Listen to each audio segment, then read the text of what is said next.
وصحبه أجمعين. أما بعد فأعوذ بالله من الشيطان الرجيم.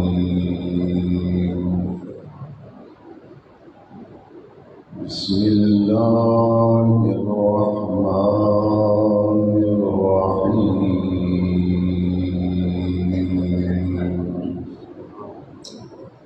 يا أيها الذين آمنوا استعينوا بالصبر والصلاة إن الله مع الصابرين.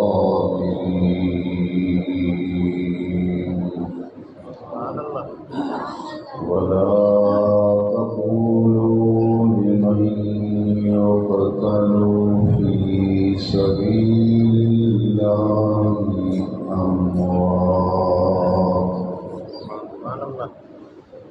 بل أحياء ولكن لا تشعرون.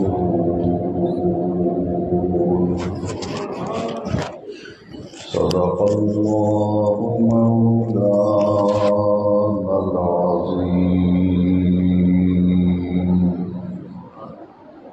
قد قال الله تبارك وتعالى عز وجل في شان حبيبه ونبيه مخبرا وآمرا: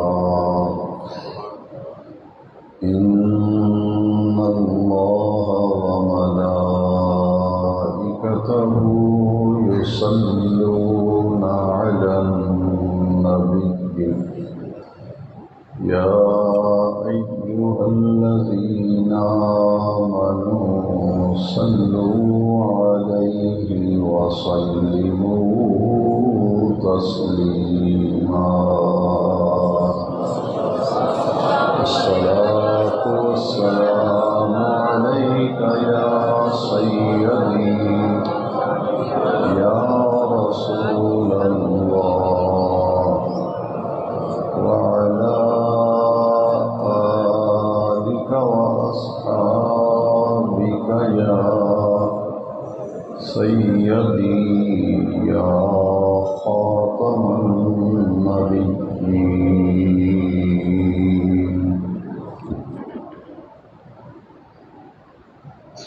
معزز و محترم علماء ذی وقار، برادران دین و ملت، مرکزی جامع مسجد نور منڈی سکھے کی میں 10 روزہ محافل ذکر شہادت سیدنا امام حسین رضی اللہ تعالی عنہ کی 7ویں نشست میں آج ہم سب حاضری کی سعادت حاصل کر رہے ہیں۔ میں دل کی گہرائیوں سے، صمیم قلب سے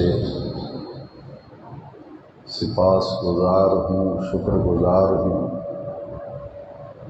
اپنے مخدوم و محترم فخر السعادات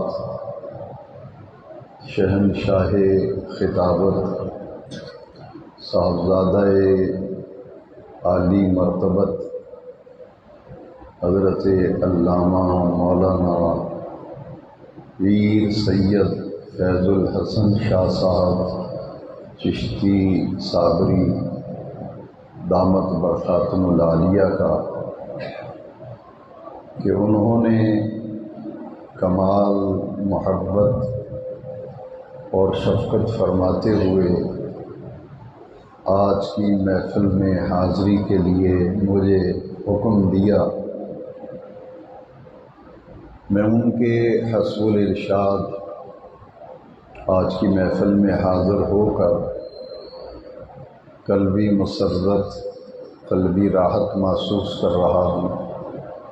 میری دعا ہے کہ اللہ سبحانہ و تعالی قبلہ سید صاحب کو صحت و سلامتی، عافیت، عزت و آبرو کے ساتھ تعبیر دین و مسلک کی بے باک ترجمانی کرنے کی توفیق مرحمت فرمائے، اور ان کا سایہ عاطفت اہل سنت و جماعت پر رب ذوالجلال دراز فرمائے۔ آپ تمام حضرات جس محبت، جس عقیدت سے ان محافل میں شرکت فرما رہے ہیں اور روزانہ کی بنیاد پر آپ حاضری دے رہے ہیں، تمام آنے والے عاشقان رسول، محبان صحابہ و اہل بیت کے لیے میں دعا گو ہوں کہ رب ذوالجلال شہدائے کربلا کے تصدق میں اہل بیت اطہار کی عزت اور عظمت کے توسل سے تمام حاضرین کو برکات دارین عطا فرمائے۔ جن مبارک اور پاک ہستیوں کے ذکر کے لیے ہم جمع ہیں، ان کے فیضان سے اللہ کریم سب کو مستفیض اور مستنیر فرمائے۔ شہادت ایک منصب ہے، ایک مقام ہے، ایک مرتبہ ہے۔ قرآن مجید میں رب ذوالجلال نے سورہ بقرہ میں ان لوگوں کی عزت، ان کے مقام، ان کے مرتبہ اور ان کی عظمت شان کو بیان فرمایا۔ جو لوگ اللہ کے راستے میں اپنی جان کا نذرانہ پیش کرتے ہیں، اللہ کے راستے میں جانی قربانی دیتے ہیں،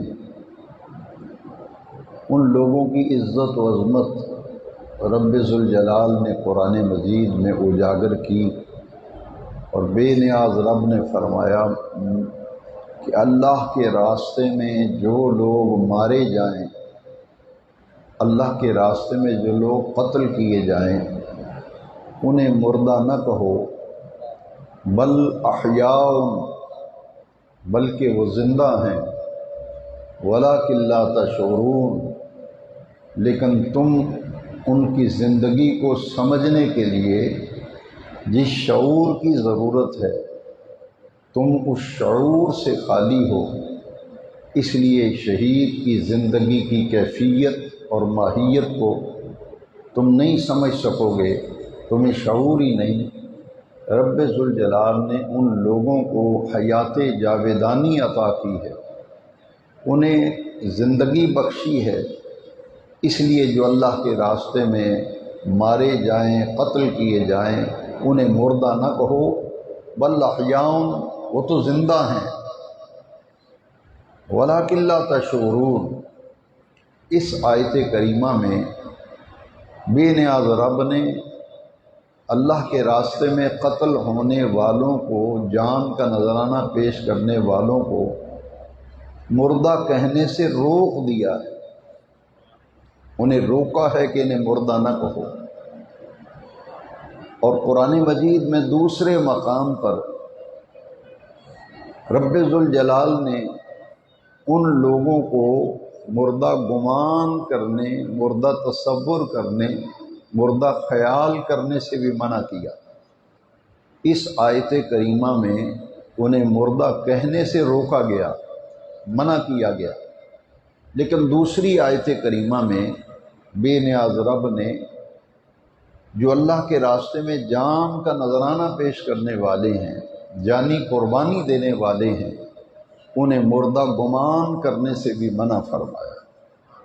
آیت کریمہ سنیے، رب ذوالجلال نے فرمایا وَلَا تَحْسَبَنَّ الَّذِينَ قتلوا فی سبیل اللہ امواتا بل احیاء عند ربہم یرزقون، کہ جو اللہ کے راستے میں مارے جائیں، قتل کیے جائیں، انہیں مردہ خیال بھی نہ کرو، انہیں مردہ گمان بھی نہ کرو، انہیں مردہ تصور بھی نہ کرو، بل احیاء، بلکہ وہ زندہ ہیں، عند ربہم یرزقون، اور انہیں اپنے رب کی بارگاہ سے رزق بھی عطا کیا جاتا ہے، عند ربہم یرزقون، انہیں رزق بھی دیا جاتا ہے۔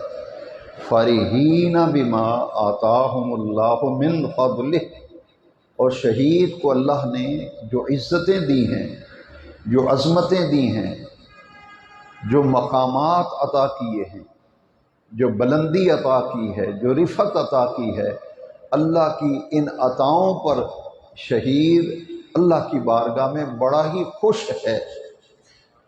فرحین بما آتاہم اللہ من فضلہ، شہید بڑا ہی مسرور ہے، وہ بڑا ہی خوش ہے، کیونکہ رب ذوالجلال نے اسے جن عطاؤں سے نوازا ہے، جن انعامات سے نوازا ہے، تو شہید تو اس پہ بڑا ہی خوش ہے اپنے رب کی بارگاہ میں۔ اب جو اللہ کے راستے میں قتل کیے جائیں، ان کے بارے میں قرآن مجید کی 2 آیتیں میں نے عرض کی، لیکن ان آیتوں میں شہید کا لفظ نہیں آیا، تو جو اللہ کے راستے میں جان کا نذرانہ پیش کرتے ہیں ان کو شہید کیوں کہتے ہیں؟ بخاری شریف کی حدیث شریف اس سوال کا جواب دے رہی ہے۔ یہ ہمیں کیسے پتہ چلا کہ جو اللہ کے راستے میں جان کا نذرانہ پیش کرتا ہے اسے شہید کہتے ہیں؟ یہ بات ہمیں کس نے بتائی اور کہاں سے پتہ چلا؟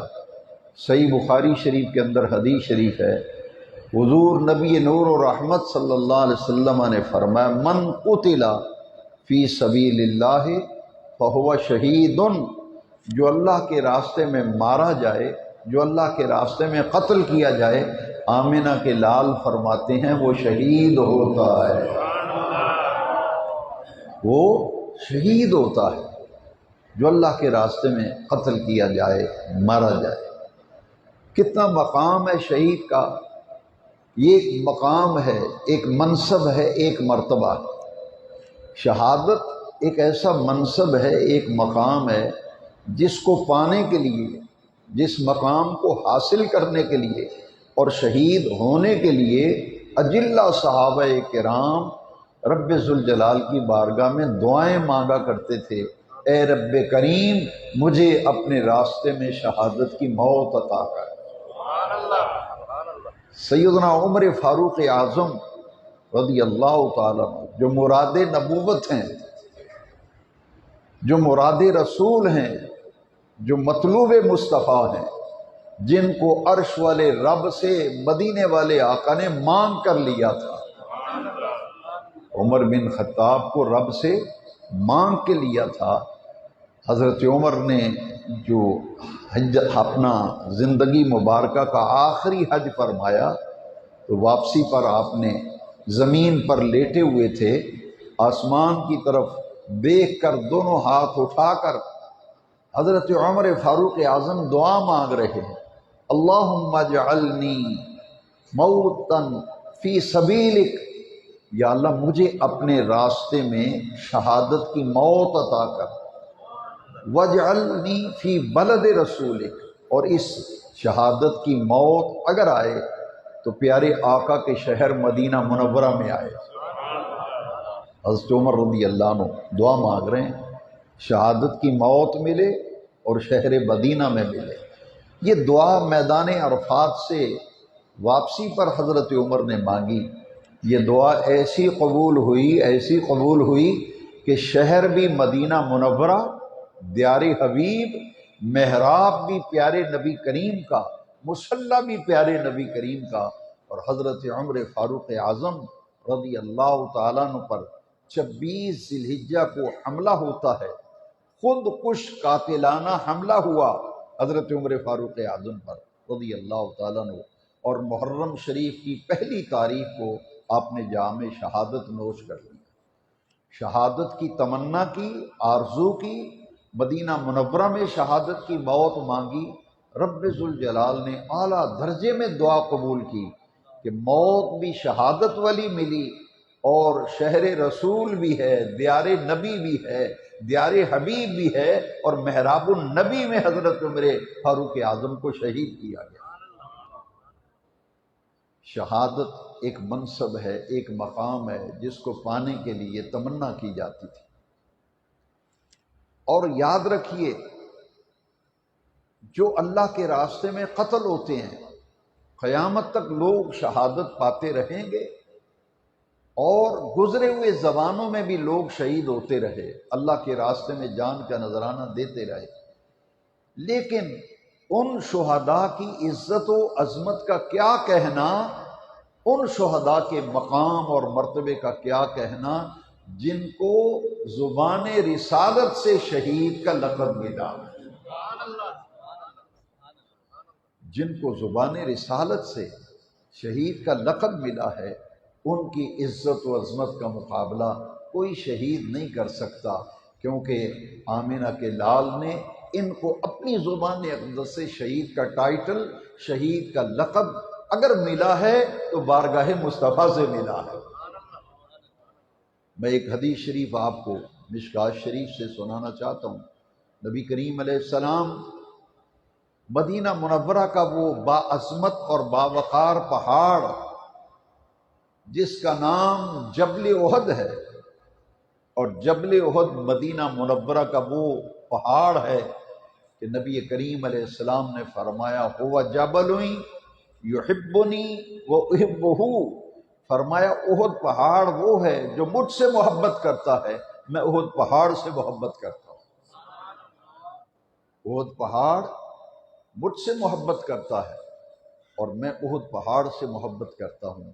میرے آقا کریم جب احد پہاڑ پہ جلوہ گر ہوئے تو آپ کے معیت میں، آپ کی صحبت میں حضرت ابوبکر صدیق ہیں، حضرت عمر فاروق اعظم ہیں، حضرت عثمان غنی ہیں، جو جبل احد پہ حضور کے ساتھ تشریف لے گئے، اور جیسے ہی میرے آقا کریم نے جبل احد پہ ورود مسعود فرمایا تو جبل احد جو ہے وہ خوشی سے جھومنے لگا، وجد میں آ گیا، لرزنے لگا۔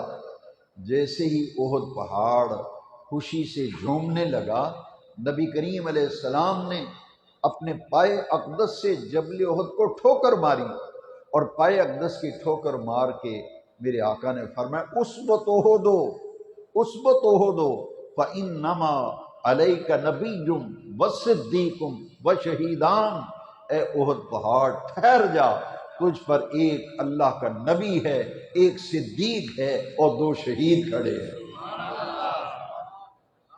سکھے کی منڈی کے غیور عاشقان رسول یہ نقطہ سمجھنے والا ہے اس حدیث شریف میں کہ شہادت تو ابھی ہوئی نہیں، شہادتیں بعد میں ہوئیں، لیکن آمنہ کے لال ان کی شہادت کی خبر بھی دے رہے ہیں، ان کی شہادت کی اطلاع بھی دے رہے ہیں۔ معلوم یہ ہوا کہ رب ذوالجلال نے ہمارے نبی کریم علیہ السلام کو یہ مقام عطا کیا، یہ مرتبہ عطا کیا، یہ عظمت عطا کی کہ آنے والے واقعات کی میرے آقا کریم پہلے سے خبر بھی دے رہے ہیں، پہلے سے اطلاع بھی دے رہے ہیں۔ شہادتیں بعد میں ہونی ہیں، اور حضور فرماتے ہیں احد پہاڑ رک جا، ٹھہر جا، تجھ پر ایک اللہ کا نبی ہے، ایک صدیق ہے، دو شہید کھڑے۔ اب حضرت عمر فاروق اعظم کی شہادت بڑی ہی باعظمت شہادت ہے کہ ان کی شہادت کی خبر بھی، اطلاع بھی رسول اللہ دے رہے ہیں صلی اللہ علیہ وسلم، اور حضرت عثمان غنی ذی النورین کی شہادت کی خبر بھی حضور دے رہے ہیں۔ یہ دو وہ عظیم شہید ہیں، حضرت عمر، حضرت عثمان، جن کو زبان رسالت سے شہید کا ٹائٹل بھی ملا، شہید کا لقب بھی ملا، جن کو حضور نے شہید کہا۔ اور تیسری ہستی پاک جن کی یادیں دل میں بسائے ہوئے، اور جیسے ہی محرم شریف کا چاند نظر آتا ہے اس ہستی پاک کے ذکر کی محافل سجائی جاتی ہیں، ان کی عزت و عظمت کو سلام نیاز پیش کیا جاتا ہے، اس ہستی پاک کو دنیا سیدنا حسین کے نام سے جانتی اور پہچانتی۔ حاضرین محترم، امام عرش مقام، امام عالی وقار، امام عالی مرتبت حضرت سیدنا امام حسین رضی اللہ تعالیٰ عنہ کی ذات اقدس، وہ عظیم ہستی ہے، وہ عظیم ذات ہے جن کے بچپن میں ان کی شہادت کی خبر مشہور ہو گئی تھی، جن کے بچپن میں ان کی شہادت مشہور ہو گئی تھی۔ خبر کیسے مشہور ہوئی؟ میرے آقا کریم صلی اللہ علیہ وسلم تشریف فرما ہیں، امام حسین بالکل کم سن ہیں، 4.5 سال 5 سال کی عمر ہے۔ سیدنا امام علی وقار سیدنا حسین پاک کی رضی اللہ عنہ کھیلتے کھیلتے حضور کی گود میں آئے، میرے آقا کریم آپ دیدہ ہو گئے۔ جب آپ دیدہ ہوئے، حضور کی آنکھوں میں آنسو آ گئے، تو صحابہ کرام نے پوچھا، یا رسول اللہ صلی اللہ علیہ وسلم، ہم دیکھ رہے ہیں کہ حسین کھیلتے ہوئے آئے اور چھلانگ لگا کر آپ کی آغوش میں، آپ کی گود میں بیٹھ گئے، تو حضور ہم نے دیکھا کہ آپ دیدہ ہیں، آپ کی آنکھوں میں آنسو ہیں، حضور خیریت تو ہے؟ یہ رونا، یہ آنسو اور چہرہ بھی مغموم ہو گیا، حضور اس کی وجہ کیا ہے؟ میرے نبی کریم علیہ السلام نے جو فرمایا اسے دل پہ لکھ لیں۔ میرے آقا کریم نے فرمایا، اتانی جبرائیل، میرے پاس ابھی جبریل آیا ہے اور اللہ کا پیغام لے کے آیا ہے، ان امتی ستقتل ابنی ھذا، کہ میری امت میرے اس بیٹے کو شہید کر دے گی، میری امت میرے اس بیٹے کو شہید کر دے گی۔ سید الشہداء کربلا، نواسہ سید الابرار سیدنا امام حسین رضی اللہ عنہ کی شہادت باقی تمام شہداء سے اس لیے منفرد ہے، ممتاز ہے کہ آمنہ کے لال نے ان کے بچپن میں امام حسین کی شہادت کی خبر بھی دی، حضور نے اطلاع بھی دی، اور آپ کے بچپن سے تمام صحابہ، تمام اہل بیت یہ جانتے تھے کہ حسین ابن علی کربلا میں شہید کیے جائیں گے۔ دوسری حدیث شریف، ایک حدیث شریف تو میں نے یہ سنائی، اب دوسری حدیث شریف دیکھیے، حضرت ام فضل جو نبی کریم علیہ السلام کی رشتے میں چچی لگتی ہیں، حضور کی خدمت میں حاضر ہوئیں تو دیکھا کہ نبی کریم علیہ السلام کی چشمان مبارک میں آنسو ہیں اور چہرہ اقدس آقا کریم پر افسردگی ہے۔ ام فضل نے پوچھا، حضور میں دیکھ رہی ہوں چہرے پہ افسردگی بھی ہے، آپ مغموم بھی ہیں اور آپ دیدہ بھی ہیں، اے آقا یہ رونے کا سبب کیا ہے اور مغموم ہونے کا کیا سبب ہے؟ میرے آقا نے انہیں بھی فرمایا، اے ام فضل، میرے پاس جبریل آئے ہیں اور مجھے اللہ کا پیغام دے گئے ہیں کہ میرا یہ بیٹا حسین کربلا میں شہید کیا جائے گا۔ ابن عساکر نے یہ روایت نقل کی، اتانی جبرائیل ان امتی ستقتل ابنی ھذا بارض یقال لها کربلا، میرے آقا اطلاع دے رہے ہیں کہ میرا یہ بیٹا حسین کربلا میں شہید کیا جائے گا۔ اور میرے آقا نے فرمایا، یہ جبریل آئے ہیں میرے پاس، اتانی جبرائیل بتربتن تربتن حمرا، سرخ رنگ کی مٹی لے کے آیا ہے میرے پاس جبریل، مٹی لے کے آئے ہیں، وہ مٹی سرخ رنگ کی ہے، اور جبریل نے مجھے کہا، یا رسول اللہ، آپ کا یہ بیٹا حسین کربلا میں شہید کیا جائے گا، اگر آپ فرمائیں تو میں آپ کو مقتل حسین کی مٹی نہ لا دوں، جہاں حسین کو شہید کیا جائے گا اس جگہ کی، اس میدان کی، اس مقام کی میں مٹی نہ لے آؤں؟ میرے آقا کریم کی بارگاہ میں جبریل کربلا کی مٹی لے کے آئے سرخ رنگ کی اور میرے آقا کو دی۔ یہ وہ جگہ ہے جہاں حسین شہید ہوں گے ان کے مقتل کی مٹی ہے، میدان کربلا کی مٹی ہے، نینوا کے میدان کی مٹی ہے، اس سرزمین سے میں خاک اٹھا کے لایا ہوں، یہ خاک کربلا ہے، یہ اس جگہ کی خاک ہے جہاں پر حسین کو شہید کیا جائے گا۔ میرے آقا کریم نے، میں واقعہ کربلا تاریخ کی روشنی میں نہیں، تاریخ کی روشنی میں نہیں، میں صرف احادیث کی روشنی میں بیان کر رہا ہوں۔ یہ احادیث ہے میں جو سنا رہا ہوں، تاکہ ہم واقعہ کربلا کو سمجھیں اور دیکھیں کہ یہ دنیا کی تاریخ پر ایسا المناک، ایسا حادثہ اور سانحہ ہے جس کی یادیں ہمیشہ دلوں میں تازہ رہیں گی۔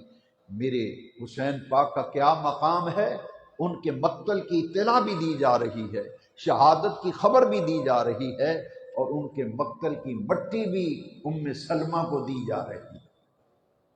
یہ روایت، یہ حدیث شریف ابن عساکر جو محدث ہیں انہوں نے نقل کی ہے۔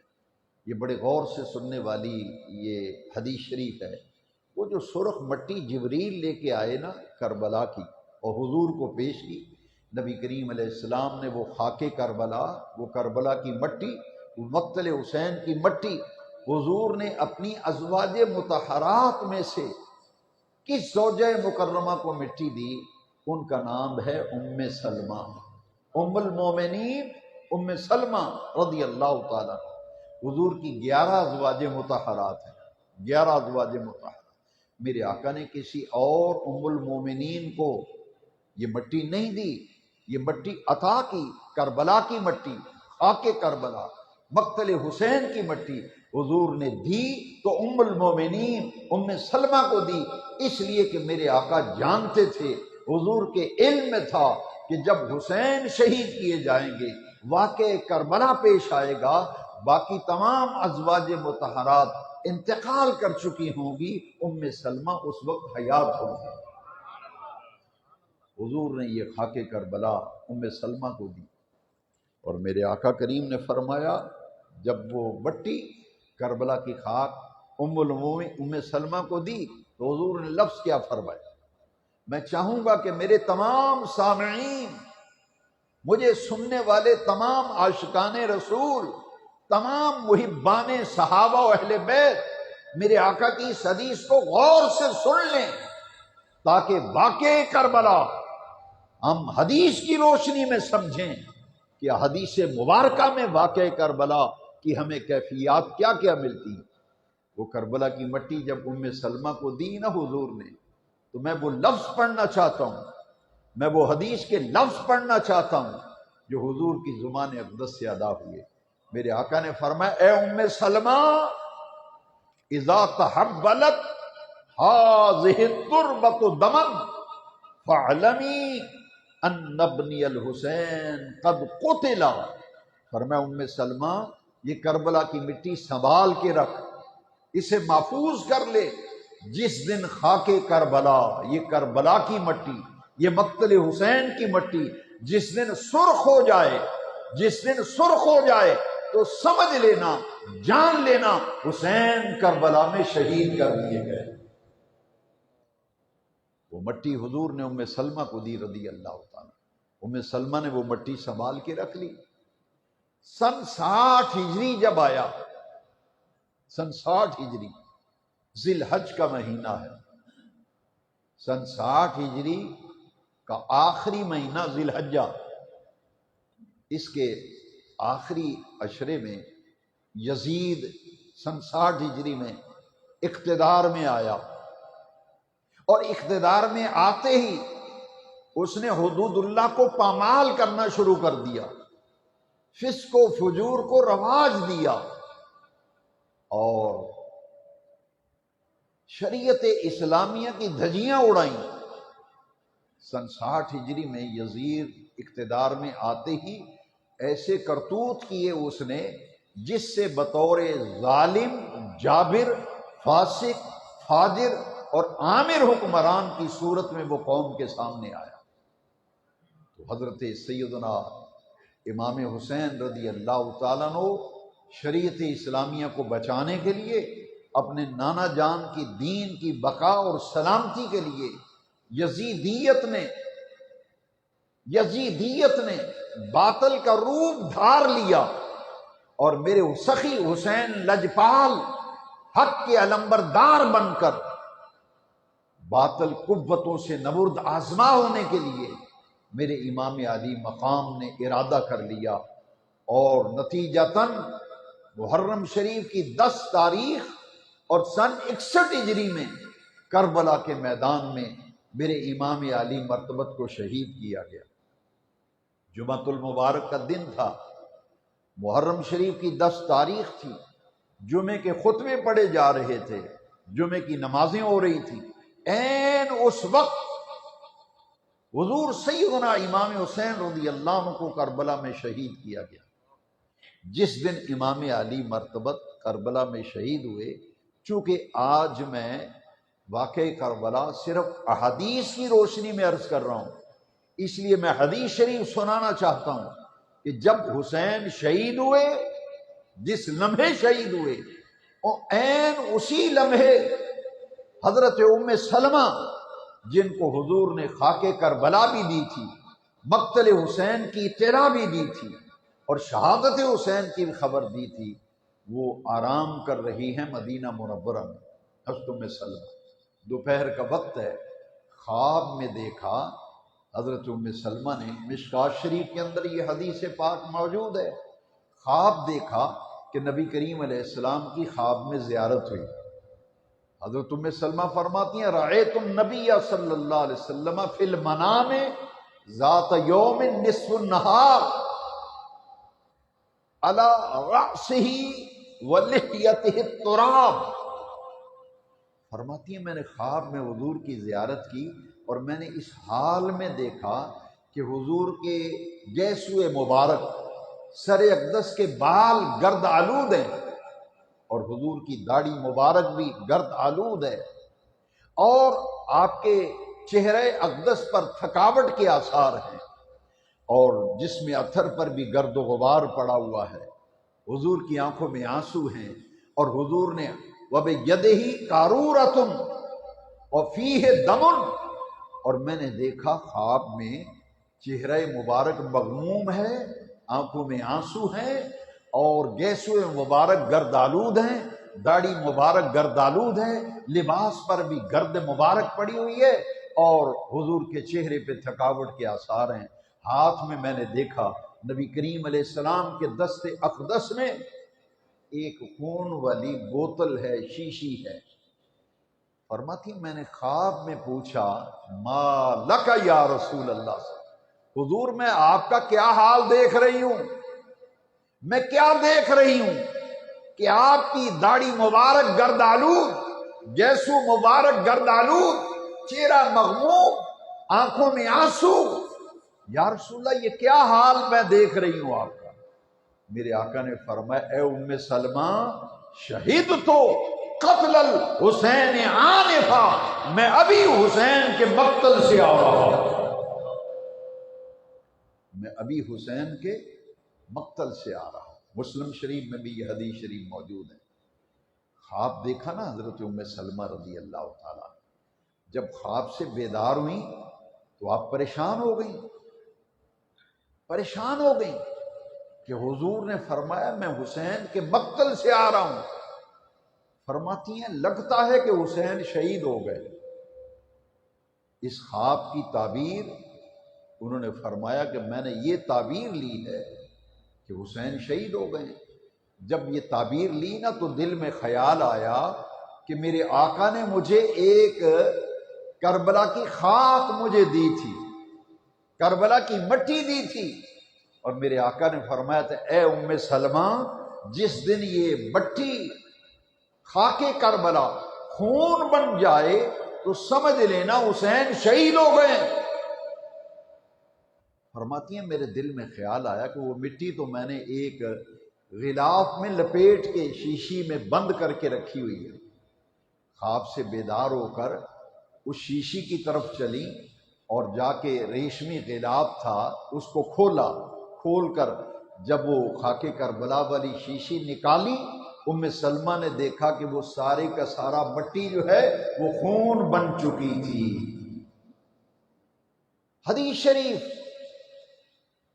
اس حدیث شریف میں ذرا غور کریں، نکالی تو وہ مٹی نہیں تھی بلکہ ساری کا سارا خون بن چکا تھا۔ فرماتی ہیں میں سمجھ گئی حسین شہید ہو گئے، میں سمجھ گئی حسین شہید ہو گئے، اور لوگوں کو میں نے بتایا کہ لگتا ہے حسین کربلا میں شہید ہو گئے۔ لوگوں نے پوچھا بڑی سکھے کی کہ حضور کے عاشق ہو، معلوم یہ ہوا کہ جس مٹی کو آمینہ کے لال مدینے کے تاجدار کا ہاتھ لگ جائے، جس مٹی کو رسول اللہ چھوئیں، وہ مٹی بھی باخبر ہو جاتی ہے، وہ مٹی بھی باخبر ہو جاتی ہے۔ مٹی کو کس نے آ کے بتایا کہ حسین شہید ہو گئے؟ میرے آقا کے دست اقدس سے لگی ہوئی مٹی خون میں بدل گئی۔ ایک اور حدیث شریف سن لیجئے تاکہ حدیث کی روشنی میں واقع کربلا۔ حضرت عبداللہ ابن عباس رضی اللہ، حضرت عبداللہ ابن عباس رضی اللہ تعالی، حضور کے چچا ہیں حضرت عباس، ان کے بیٹے عبداللہ حضور کے چچا زاد بھائی، جنہوں نے امام حسین کو کربلا جانے سے روکا تھا۔ حضرت عبداللہ ابن عباس حضور کے چچا کے بیٹے ہیں، وہ کربلا میں نہیں گئے۔ کیوں نہیں گئے؟ انہوں نے امام حسین کو روکا تھا کہ اے امام علی مرتبت، کوفی لا یوفی، کوفے والوں میں وفا نہیں ہے۔ یہ ٹھیک ہے انہوں نے خط لکھ کے آپ کو بلایا ہے، لیکن مجھے اندیشہ ہے انہوں نے اپنے آپ کے باپ مولا علی کو شہید کیا تھا، مجھے لگتا ہے یہ آپ کو بھی شہید کر دیں گے۔ حضرت عبداللہ ابن عباس فرماتے ہیں میں سویا ہوا تھا اور میں نے خواب دیکھا حضور تشریف لائے ہیں اور آپ کے چہرے اقدس پر، لباس اقدس پر گرد و غبار پڑا ہوا ہے، اور یوں لگتا ہے حضور بڑے لمبے سفر سے آئے ہیں، طویل سفر کر کے آئے ہیں، آنکھوں میں آنسو ہیں، اور میرے آقا کریم نے ہاتھ میں ایک شیشی پکڑی ہوئی ہے جس میں خون ہے، وفی یدہ قارورۃ وفیہ دم، اس شیشی میں خون ہے۔ میں نے خواب میں پوچھا یا رسول اللہ میں قربان جاؤں، یہ آپ کی کیا کیفیت ہے؟ یہ ہاتھ میں شیشی ہے جس میں خون ہے، آقا یہ کیا ماجرا ہے، کیا معاملہ ہے؟ میرے آقا نے فرمایا شہید تو قتل الحسین آنفا، میں ابھی حسین کے مقتل سے آ رہا ہوں، جہاں حسین کی شہادت ہوئی نا کربلا، میں وہاں سے آ رہا ہوں۔ تو حضور یہ شیشی میں خون کیسا ہے؟ فرمایا دم الحسین و اصحابہ، یہ خون حسین کا خون ہے اور ان کے ساتھیوں کا خون ہے، جو میں صبح سے لے کر اب تک جمع کرتا رہا۔ حاضرین محترم، ان احادیث مبارکہ سے معلوم یہ ہوا کہ شہادت کربلا کے وقت میرے امام عالی مقام جب شہید کیے گئے، ناطق وحی رسول الثقلین تاجدار کائنات حضور خاتم النبیین صلی اللہ علیہ وسلم کربلا میں بنفس نفیس خود موجود تھے۔ احادیث کی روشنی میں نے واقع کربلا آپ سے عرض کیا، اس کی کچھ کیفیات عرض کری۔ اب میں دو باتیں اور عرض کر کے اختتام کی طرف بڑھتا ہوں۔ ایک بات تو یہ ہے، آپ سب جانتے ہیں کہ میدان کربلا میں دو قوتیں ٹکرائی تھی، ایک قوت حق کی طاقت تھی اور دوسری قوت باطل قوت تھی۔ یہ اقتدار کی جنگ نہ تھی، میرے امام علی مرتبت تو دین کی بقا کے لیے گئے تھے۔ اگر کسی کو اشکال ہو، کسی کی سمجھ میں یہ بات نہ آئے تو خواجہ خواجگان عطائے رسول فی الہند حضرت غریب نواز خواجہ معین الدین اجمیری رضی اللہ تعالیٰ عنہ امام علی مرتبت کی شہادت کے حوالے سے، شہادت کربلا کے حوالے سے، شہادت حسین پاک کے بارے میں خواجہ غریب نواز نے ایک ربائی کے اندر کربلا کی ساری حقیقت کو بیان کر دیا۔ اگر کوئی جاننا چاہے کہ واقعہ کربلا کیوں پیش آیا، شہادت امام کیوں ہوئی، وہ خواجہ غریب نواز کو پڑھے، وہ عطائے رسول فی ہند کو پڑھے۔ حضور خواجہ غریب نواز فرماتے ہیں شاہ است حسین، بادشاہ است حسین، دین است حسین، دین پناہ است حسین۔ دیندار نہیں۔ اس شعر میں ذرا غور کریں، خواجہ غریب نواز بڑی بات کر گئے۔ جو دین پہ چلنے والا ہے، دین پر عمل کرنے والا ہے، دین سے محبت کرنے والا ہے، اسے کہتے ہیں دیندار۔ یہ دین کو چاہنے والا ہے، پیار کر۔ تو خواجہ غریب نواز نے میرے سخی لجپال حسین پاک کے لیے دیندار کا لفظ استعمال نہیں کیا، دین است حسین، دین است حسین، دین پناہ است حسین، سرداد نداد دست در دست یزید، حقا کے بنائے لا الہ است حسین۔ یہ ہے ساری کربلا، ساری کربلا اور واقع کربلا۔ خواجہ غریب نواز نے ایک ربائی کے اندر ساری حقائق کربلا کو بے نقاب کر دیا کہ دنیا والوں، امام حسین باطل کے سامنے ڈٹ گئے، یزید کے سامنے سرنڈر نہیں کیا، رسول اللہ کے دین کی دھجیاں اڑائی گئیں، حسین کٹ گئے، مگر نانے کے دین کے درخت کو کٹنے سے بچا لیا تھا۔ سرداد نداد دست در دست یزید، حقا کے بنا لا الہ۔ اور ایک بات میں نے اور عرض کرنی ہے، دو قوتیں ہیں، ایک یزیدیت اور ایک حسینیت۔ ایک طرف سخی حسین پاک، ایک طرف یزید بدبخت بدنہاد، یزید پلید فاسق فاجر ظالم جابر عامر حکمراں۔ اس کے مقابلے ڈٹنے والے کا نام حسین ہے۔ بدقسمتی سے کچھ لوگ ایسے پیدا ہو گئے جو یزید کی طرفداری کرتے ہیں، اور معاذ اللہ خاکم بدہن امام علی وقار کی ذات اقدس پر گرد و غبار اڑا رہے ہیں اور اس کی ناکام کوشش کر رہے ہیں۔ میں آپ سے بڑی درد مندانہ اپیل کروں گا، میں آپ تمام سامعین کے ذہن و ضمیر پر دستک دیتے ہوئے اللہ اور اس کے رسول کا دامن تھام کے عرض کروں گا کہ دنیا والوں دیکھنا، کٹ جانا، مر جانا، سب کچھ لٹ جائے، مگر حسین کا ساتھ نہ چھوڑنا، اہل بیت کا دامن نہ چھوڑنا۔ کسی کم بخت کی گفتگو سن کر، کسی ناہنجار کا انٹرنیٹ پر کلپ سن کر اگر حسین پاک کے بارے میں اتنا سا بھی میل دل میں آ گیا، اہل بیت کے بارے میں ذرا سا بھی دین میں گمان تک آ گیا، کعبے کے رب کی قسم کھا کے کہتا ہوں ایمان سے ہاتھ دھو بیٹھو گے، ایمان سے وہ شخص ہاتھ دھو بیٹھے گا جس کے دل میں اہل بیت کے بارے میں، جس کے دل میں حسین پاک کے بارے میں ذرا سا بھی میل آ گیا، سمجھو ایمان سے خالی ہو گیا۔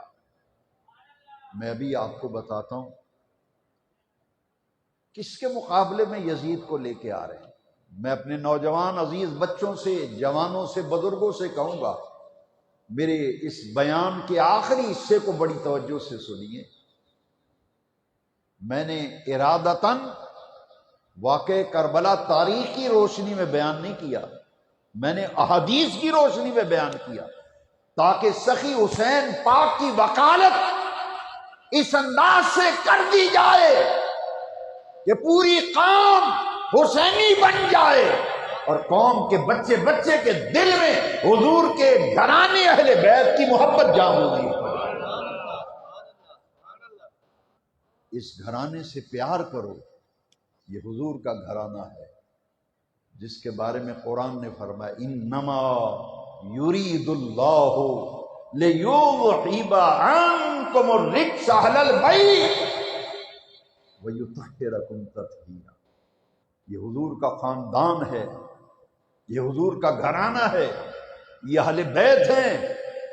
اللہ کریم فرماتا ہے میں نے انہیں ایسے پاک کر دیا ہے جیسے پاک کرنے کا حق ہے۔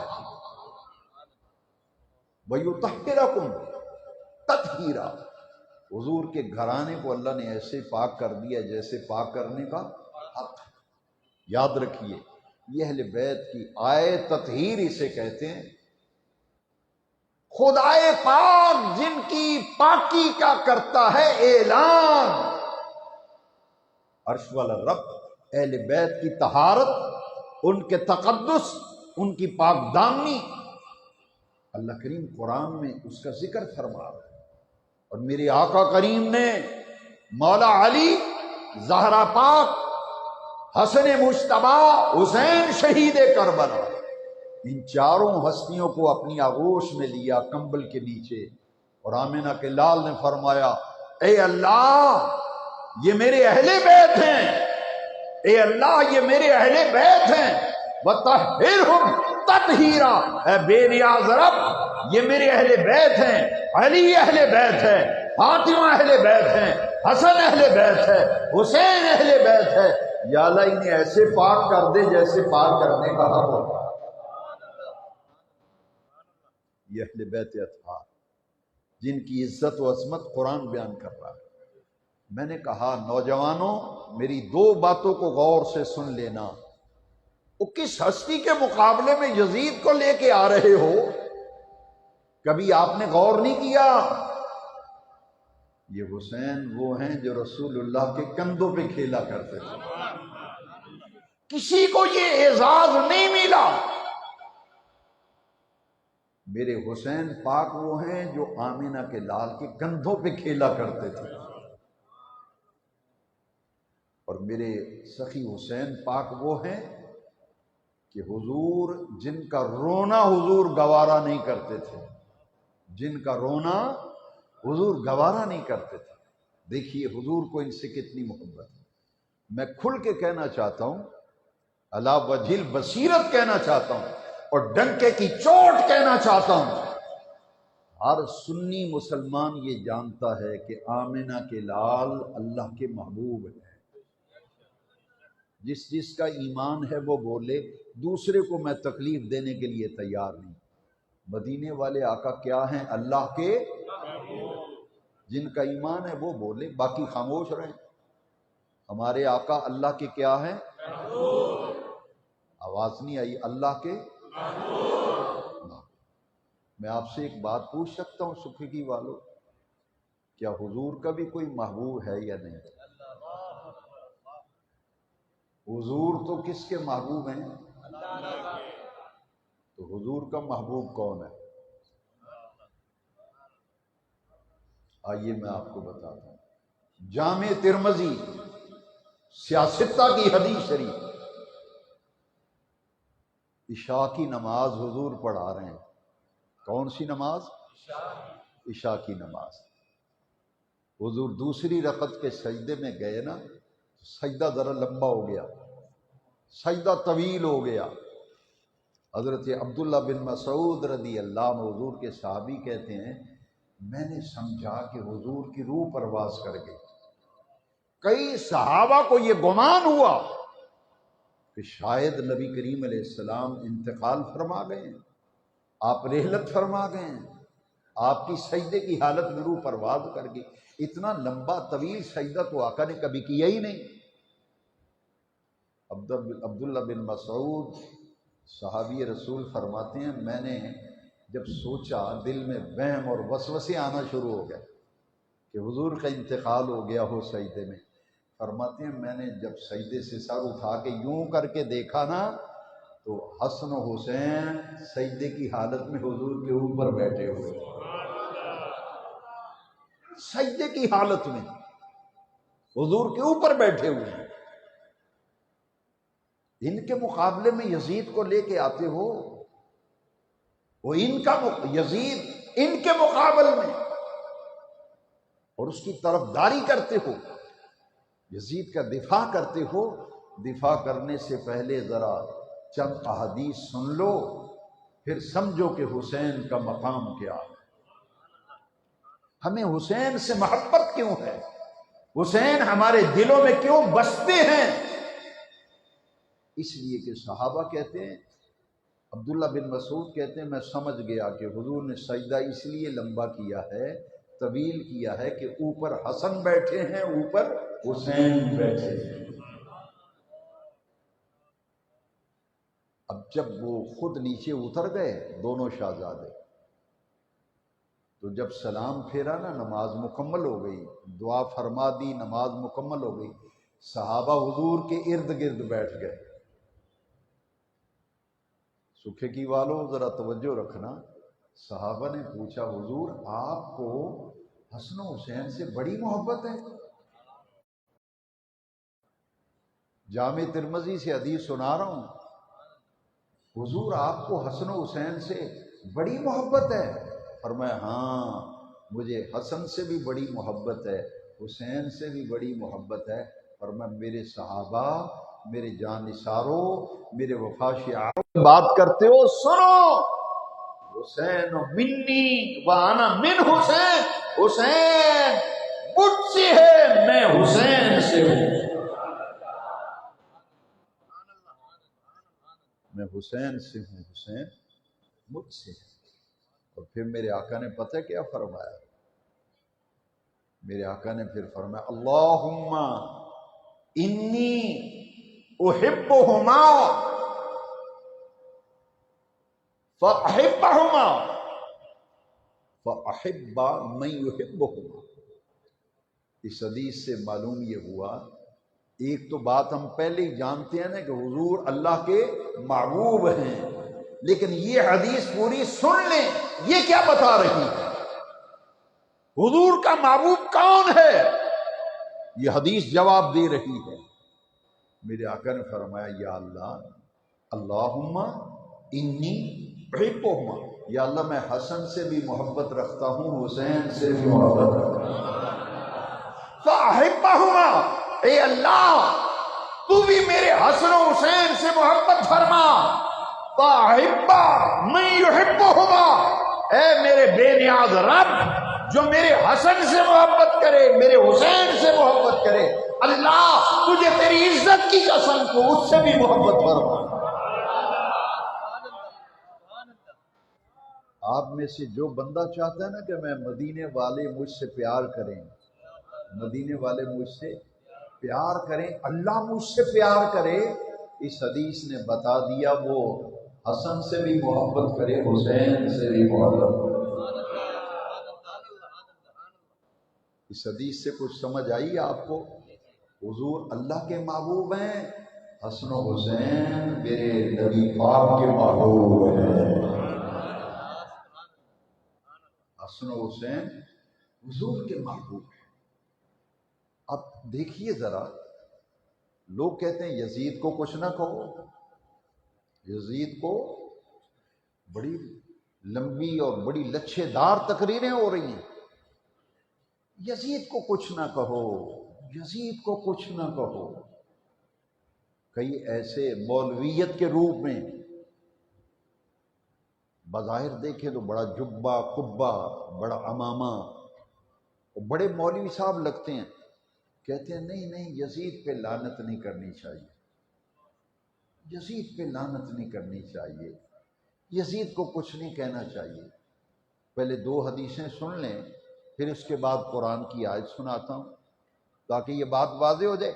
ایک طرف حسینیت، ایک طرف یزیدیت، ایک طرف سخی حسین لجپال، ایک طرف یزید بدبخت بدنہاد پلید یزید ظالم جابر فاسق عامر حکمران۔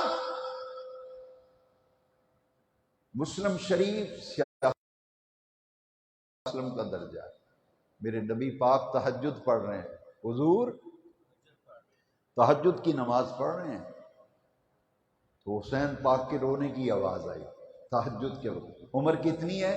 4.5 سال، 4 سال 4.5 سال کے درمیان ہو جاتا۔ میں لمبی چوڑی تقریر نہیں کیا کرتا، نہ میں بات کو لمکاتا نہیں ہوں، بس سنو، اشاروں میں سن، میں صرف حدیثیں سنا رہا ہوں الحمدللہ۔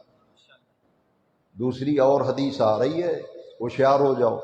میرے آقا ممبر پہ بیٹھے ہیں، ممبر پہ بیٹھے ہیں، اور سیدنا حسن پاک حسین پاک مسجد کے صحن میں کھیل رہے ہیں، مسجد کے صحن میں کھیل رہے ہیں۔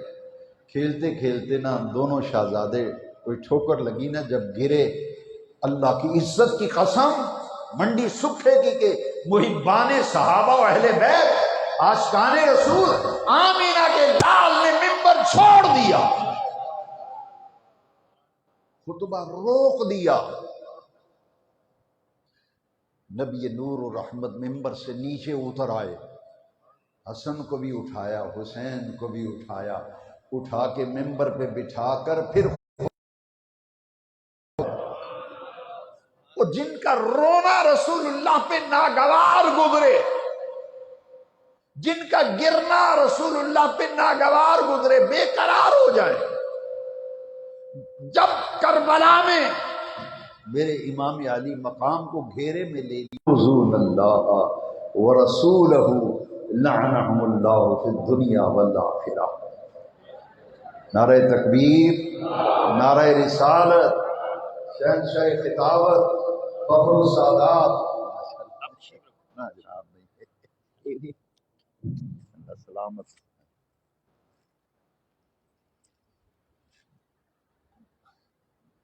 ان الذین یؤذون اللہ ورسولہ لعنہم اللہ فی الدنیا والآخرہ وعد لہم عذابا مہینا۔ معاملہ ہے رسول اللہ کو اذیت دینے کا۔ اب یزید کی جو طرفداری زور و شور کے ساتھ کی جا رہی ہے، دوستو ان احادیث مبارکہ کی روشنی میں یہ بات آج دل پر لکھ کر لے جاؤ، دل پر لکھ کے لے جاؤ۔ قرآن کہتا ہے جس نے اللہ اور اس کے رسول کو اذیت دی، دکھ دیا، دنیا کی زندگی میں ان پر اللہ کی لعنت، اور آخرت میں بھی ان پر اللہ کی، قرآن کی آیت ہے، وہی بان صحابہ و اہل بیت، قرآن کی آیت ہے۔ یہ کہتے یزید پہ لعنت نہیں کرنی چاہیے، یزید کو کچھ نہیں کہنا چاہیے، قرآن تو لعنت بھیج رہا ہے۔ لعنہم اللہ، لعنہم اللہ، اللہ کی لعنت کس پر؟ جس نے اللہ رسول کو دکھ دیا۔ حدیث آپ سن چکے، سرکار نے فرمایا شہید تو قتل الحسین آنفا، میں ابھی حسین کے مقتل سے آ رہا۔ اور جب شہادت کی خبریں حضور نے دی نا، اطلاع دی، تو آمنہ کے لال نے فرمایا اللہم اعطِ الحسین صبرا و اجرا، اللہ میدان کربلا میں میرا بیٹا حسین جب شہید کیا جا رہا ہو، میرے حسین کو صبر بھی دینا، میرے حسین کو اجر بھی دینا۔ ہم شہداء کا ذکر سنتے ہیں، سناتے ہیں، یاد رکھیے آخر میں ایک پیغام دینا چاہتا ہوں۔ میرے مخدوم، میرے محترم، جن کا میں دل سے احترام اور ادب کرتا ہوں، اور ہمیشہ انہوں نے مجھے بڑی محبت، بڑی پیار اور شفقت سے نوازا، مخدوم اہل سنت فخر السادات قبلہ سید صاحب تشریف فرما ہیں۔ میں یہ بھی بے ادبی سمجھتا ہوں، صرف ان کی دعائیں لینے کے لیے عرض کروں گا۔ میں آپ سے پوچھ سکتا ہوں کہ حسین جب شہید ہوئے تو کیا کر رہے تھے؟ نماز پڑھ رہے تھے۔ کیا کر رہے تھے؟ اور نماز میں کس حال؟ سارے بولو یار، نماز میں۔ اور ایک اور بات پوچھ لوں، امام عادل، امام راشد، مراد نبوت، عمر فاروق پر جب خود کش قاتلانہ حملہ ہوا، ان کو شہید کیا گیا، تلاوت کی، معلوم یہ ہوا ان ہستیوں کو نماز سے بھی بڑی محبت تھی، اور قرآن سے، بولو یار، نماز سے بھی بڑی اور قرآن سے بھی بڑی۔ کوئی نماز پڑھتے ہوئے شہید ہو رہا ہے، کوئی قرآن پڑھتے شہید ہو رہا ہے، کوئی شہادت کے بعد نیزے کی نوک پر قرآن کی تلاوت کر رہا ہے۔ اسی لیے میرے آقا نے فرمایا تھا، دنیا والو میں تو دنیا سے جا رہا ہوں۔ غدیر خم کے موقع پر میرے آقا نے فرمایا میں تو دنیا سے جا رہا ہوں، میں تو دنیا سے جا رہا ہوں، تم میں بہت وزنی اور بھاری چیزیں، گرا مایا دو چیزیں تم میں چھوڑ کے جا رہا ہوں، جب تک ان دونوں سے وابستہ رہو گے لن تضلوا بعدی، میرے بعد ہرگز گمراہ نہیں ہوگے۔ دو چیزوں کے ساتھ وابستہ رہنا، کتاب اللہ و عترتی اہل بیتی، ایک اللہ کی کتاب قرآن ہے، ایک میری عترت اہل بیت ہے۔ جب تک ان سے وابستہ رہو گے لن تضلوا بعدی، میرے بعد ہرگز گمراہ نہیں ہوگے۔ اب دو چیزیں ہمارے گھر سے غائب ہو گئیں۔ ہمارے گھر میں اے سی لگے ہوئے ہیں ہر کمرے میں، نئی سے نئی گاڑیاں ہمارے گیراج میں کھڑی ہیں، دنیا کی ہر نعمت ہمارے گھر میں، لیکن افسوس دو چیزیں مسلمان کے گھر سے آہستہ آہستہ غائب ہو رہی ہیں، ایک نماز، ایک قرآن کی تلاوت۔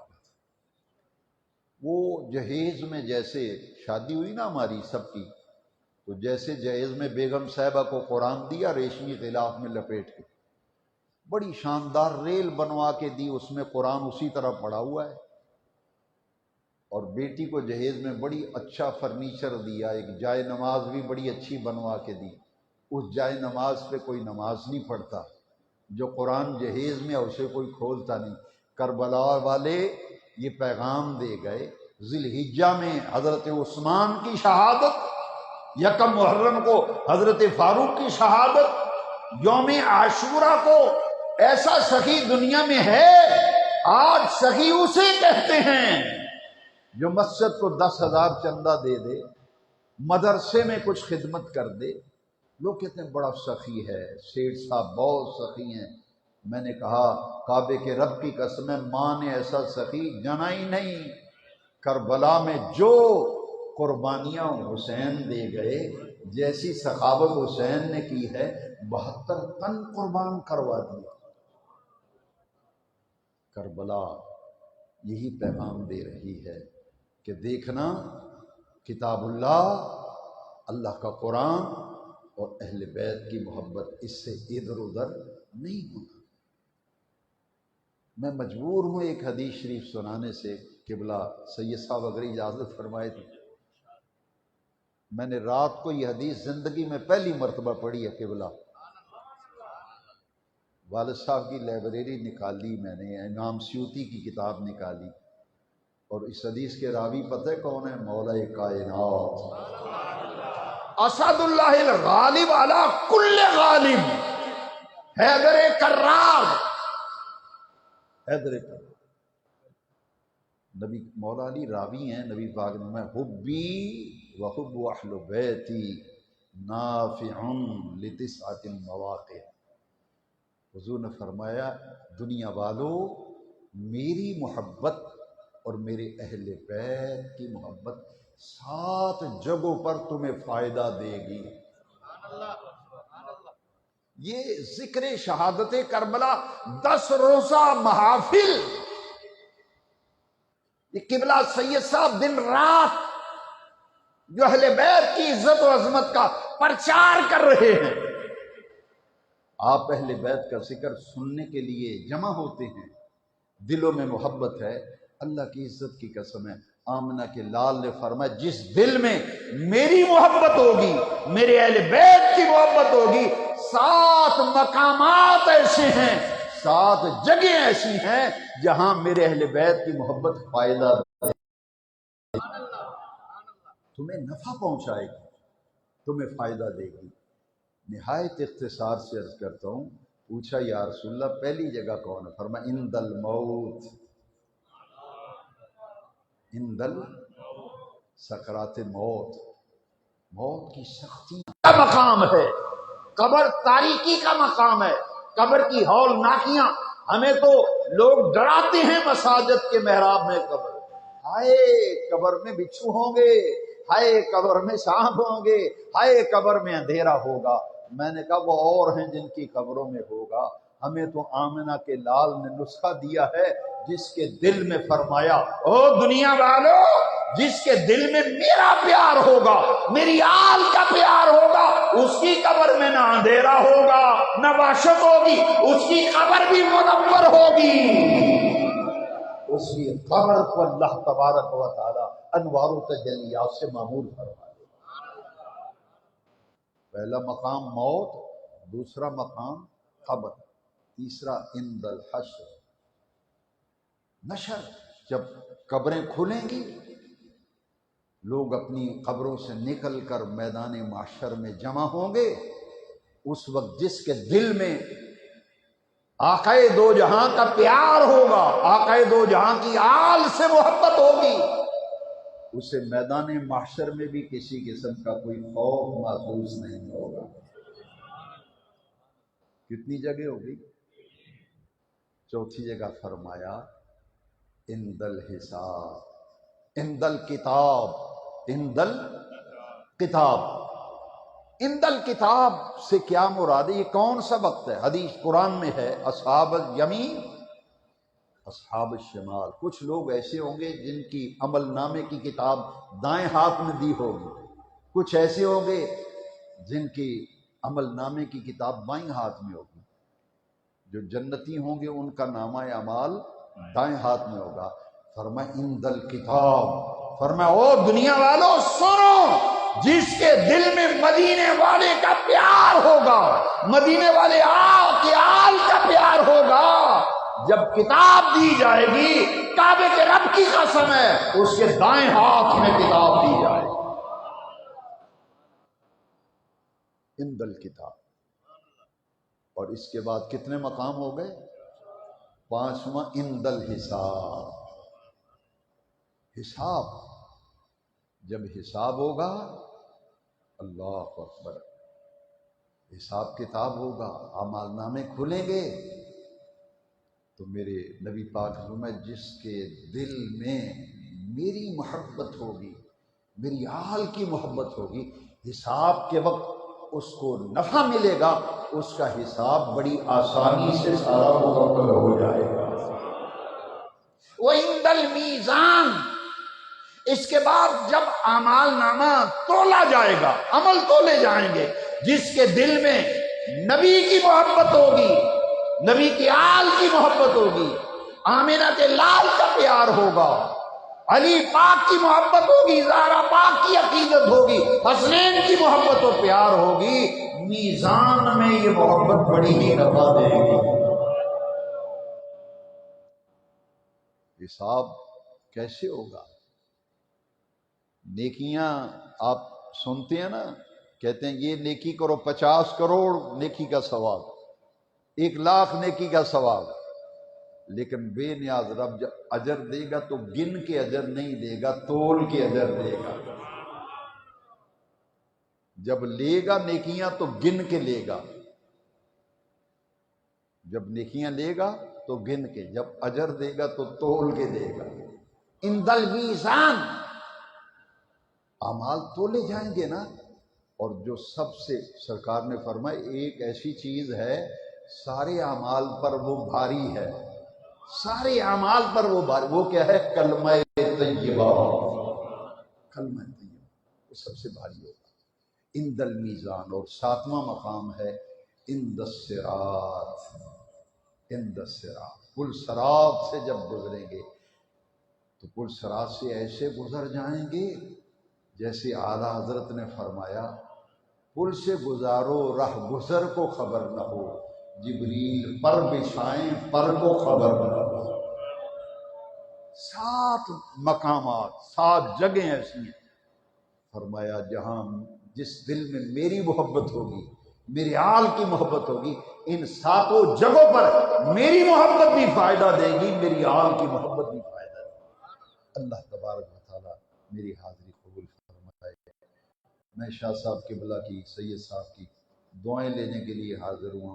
اللہ آپ کا سایہ سلامت رکھے، اس مرکز اہل سنت کو اللہ صبح قیامت تک آباد رکھے۔ وآخر دعوانا